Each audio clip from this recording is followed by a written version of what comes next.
Hello, this is NPR's Book of the Day. I'm Glenn Weldon. In his debut collection of short stories, Nishanth Injam captures different and very specific facets of the immigrant experience.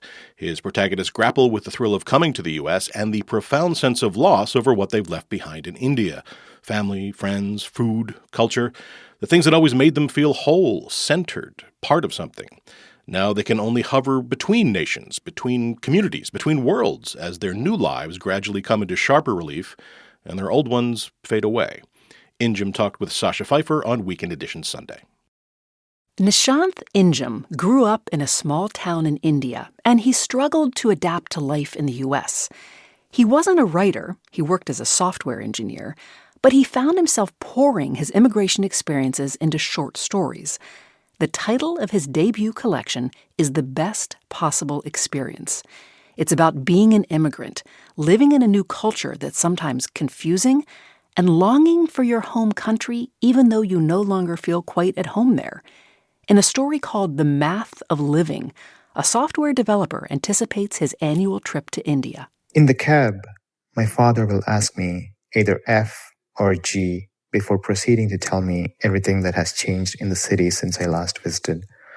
My mother will ask H questions about the food I'd like to eat. I will enjoy this attention, this care that was missing when I was a child.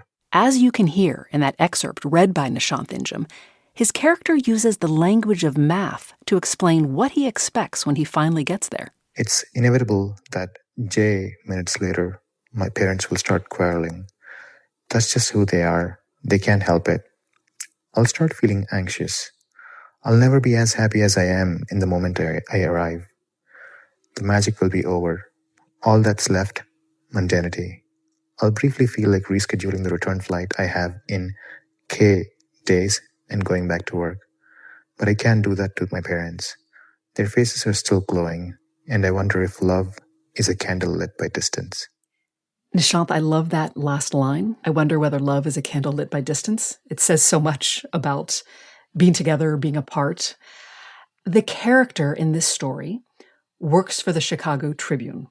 So can you tell us about that character and how that person connects to you in your life?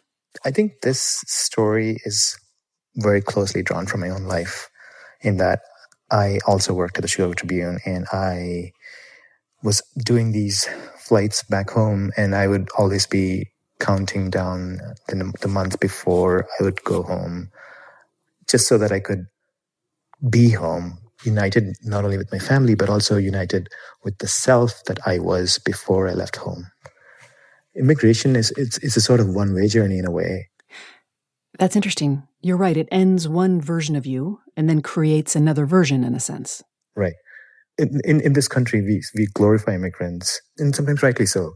But I think there is a real cost to immigration that happens on a personal level. I think that not only do you lose that self, but you also lose the memories that made up who you are. Because memory is ultimately anchored in place. So I feel like when you immigrate, the memories that you used to call yours are a bit more difficult to access than they are for somebody who grew up in their own country and who lives in their own country. Mm. This is a collection of short stories, all of which have something to do with the immigrant experience. Some of them in their home country, some of them in their new country. And this is your first book. Why did you want it to be about immigration? I'll be completely honest. So the minute I landed in Philadelphia International Airport, at the immigration counter, I saw an officer and they were saying something to me, and I was really struggling to understand what they were saying. And immediately I had a sense that I'd made the biggest mistake of my life. Oh, wow. And I say that not because I feel like I can't survive or adapt in America, because I can. It's just that the sense of self you have as a child growing up is that you sometimes don't understand life around you. You don't understand why people behave the way they do. But then one day you understand it as you become at home in a country, in a culture, and then you are able to read people, you're able to understand people, you're able to analyze and think through and just be at home. I felt like that level of cognitive understanding is something that would take me many, many, many years for me to achieve the same level of cognitive understanding in a new country. I want to ask you about some of your individual stories. And there's a story called The Immigrant, where you describe what you call the new etiquette that many immigrants have to learn, like wearing deodorant and not eating with your hands in public. How much does that story reflect your own surprise at what you encountered when you arrived in the U.S.? Definitely a lot of it. Even some of the things that I had heard, like for instance, I had heard about the toilet paper thing, but then... This part of your book is so funny, by the way.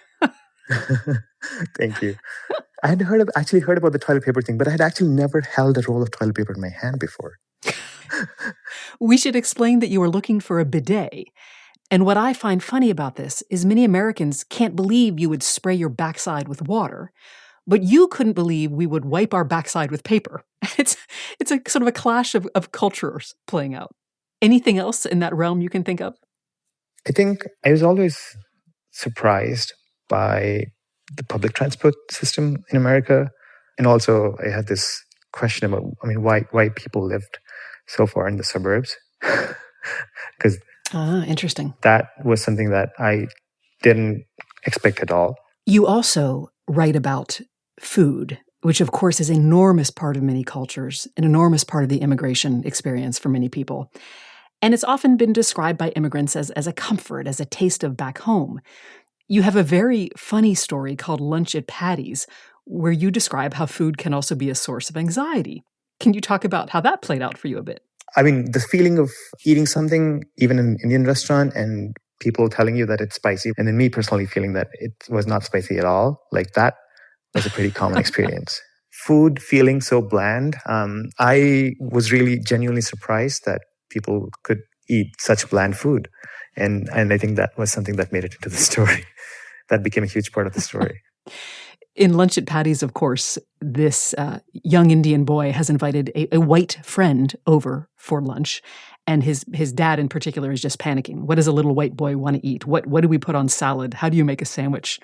Again, very, very funny because it's not what a typical Indian family might eat in their home country. Yeah. I had actually never eaten a sandwich before I moved here. I'd never had pasta before. I didn't know what constituted salad. And and to hear, all those terms and then learn what those are, that was definitely a part of my experience. Yeah. We have touched on this a bit, but I noticed that on Twitter, you wrote, and this is the quote, "I wrote this book over 7 difficult years in this country. In the course of writing this book, I lost nearly everything I cared about. This book kept me going when everything seemed pointless." And I was surprised to hear that because the book is so rich and so beautiful and I enjoyed reading it. And to think in a way that it came out of a place of sadness. Was the book kind of a joyful counterpoint to some of the hard things you were going through, or a way for you to channel your loneliness as well as your happiness? Certainly. For example, if I was, writing those comic scenes can be funny and therapeutic in some ways. But certainly when I was working at the Tribune and trying to maintain my own sanity, because I felt suffocated. I felt like I couldn't go back to India. I felt like I couldn't do the job. I couldn't quit. It felt like I had the chain around my neck. And so to escape that feeling, I began writing as a way of creating this alternative world where I could be free, where I could be, in a way, close to the home and to the self I was. And so over the course of writing this book, the real world, me, experienced loss after loss.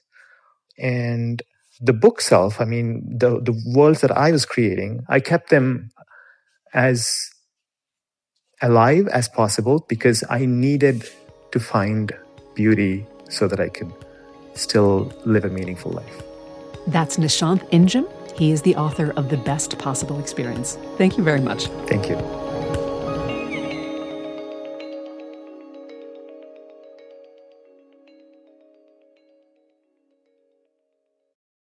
Summer means a lot of things, and at Pop Culture Happy Hour, we love a binge-worthy show, a movie that gets us to theaters, or the arrival of a fresh album. The dramas, the comedies, the dishy stories. Hear our guide to what's making us happy this summer and where you can find it all on the Pop Culture Happy Hour podcast from NPR.